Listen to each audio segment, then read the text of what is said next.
Just in case you have observed that you came from a family where no noble man has emerged, no man of stature has come out, an object will remain in the constant state of rest. It means the state of rest in the people of that family is that everybody will live in servitude. If you trace their life, check into their life, you will see the installations of demons that makes every man to be kept under captivity. It's either you will see certain character traits that will be making people resist them, or the devil will manipulate their use of time by making sure procrastination is a stronghold in the bloodline, so they are always not prepared for their opportunities, or there will be a character defect that makes it offensive for people to even relate with them. The moment you are seeing these things, you will realize that if God is going to help, if God is going to change the situation of that family, an external force must collide and change this posture that everybody is following. You saw that your great grandfather, he's a very passionate polygamist. Your grandfather was a polygamist. Your father, he claimed to be a Christian, but he also had several wives. And then he could not beat his chest to carry all of them and live under the same roof. So there are different concubines here and there. Then you now observe that you too, from your dating years, now that you are dating, you get tired of people very quickly. You'll be asking somebody out, asking the person to just say yes, you're tired. It's polygamy that is about to arrest you. That the moment something becomes your own, you have lost interest. You are always looking for the next thrill, the next adventure. The next is polygamy. It's an apostolic horn. It's moving. It's coming to you. Now, what is happening to you is that you are in a constant state of motion until an external force will stop you. There's an external force that will catch you in a place and say, you will move no further on this path. So it means you on your own, you are not able to say, I will not do it. The more you are talking, your flesh, this thing has been on ground for more than 300 years.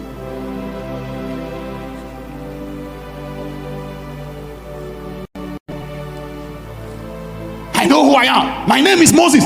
Oga, when you are done making mouth, you will realize that the kind of thoughts that are always passing your mind is a programming, the same thing that created the outcome in other people's life. Many of them too, the immorality, they are more moral than you. But they didn't know how. Everybody must come to that same result. That you had several people that you owed.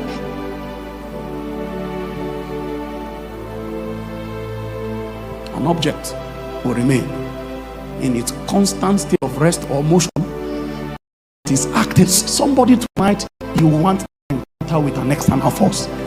Just imagine somebody that wakes up in the morning and decides that today, I want to live right. I want to honor God. Then he takes one step outside. The moment he's trying to make his way from Sabo to Kaswa, the devil just orchestrates one or two people to trigger the appetite and the proclivity for lust that is within his heart. A lady just dressed canting and she walks and passes front. And the moment she's passing, he saw some things. His head just...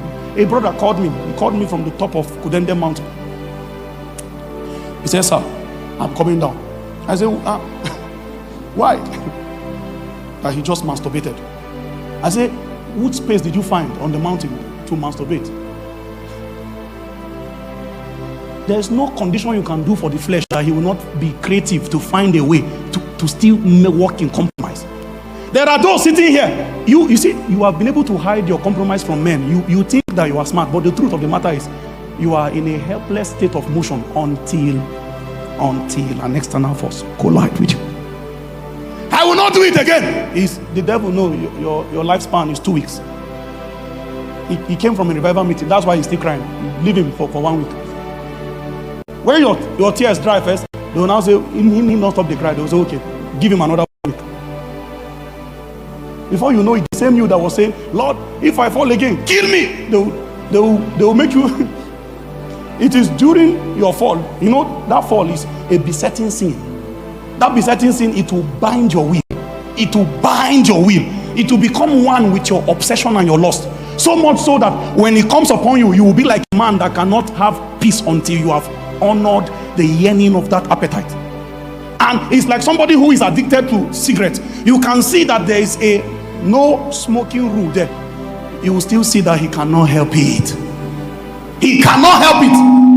It's not for man. It's not for man to initiate any change from his own place. You cannot get up by yourself now and say, from today I will not. It is the spirit that quickeneth. The flesh profits nothing. You cannot make any motion in the flesh. It is the spirit that quickeneth.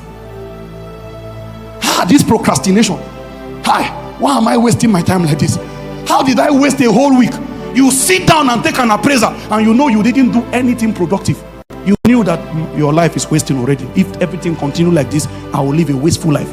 Okay, so what do we do now? Okay, you now went and passionately formed a routine. From 6 o'clock, I'll read my Bible. I'll read from 6 o'clock to 7 o'clock. Active morning devotion. Guess what? The flesh will be laughing as you are drawing the table. Then you say, from 9 to 11, blasting in tongues. You write it on the list. To show you that you are so passionate because you were angry with the flesh when you were writing it. You now add, you lap 2 prayer sessions together. From 9 to 11, blasting in tongues. Then from 11 to 1, groanings. So those ones, they cannot be uttered. By then, your neighbors will be in. They'll say, oh boy, men are ascending. They don't know that. When you design that table, the flesh will be watching. An object will remain in its constant state of rest or of what? Motion until it is acted upon. You see this capacity to stop masturbating, to stop procrastinating, to stop stealing, to stop lying. You cannot initiate this. A divine force must engage you first. Then you use routine to stop it from coming back.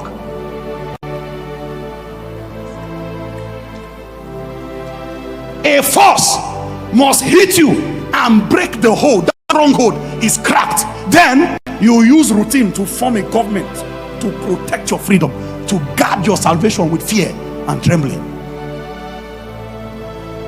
In such an encounter, men continue to escape. They run from it. They don't know that it is in one.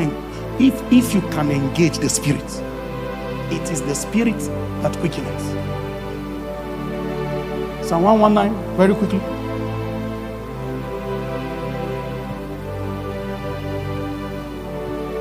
Salama,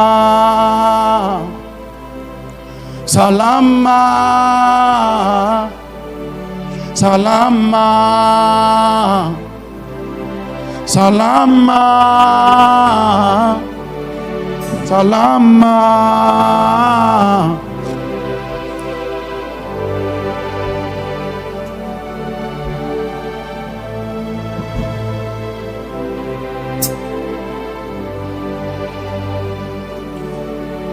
Psalm 119 verse 25. Everybody, let's read as loud as we can. 1, 2, go. My soul, cleave. Come on, Anakazo, let's read as loud as we can. 1, 2, go.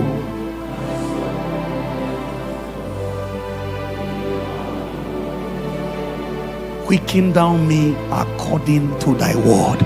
Quicken, quicken, quicken. He says, my soul cleaveth to the dust.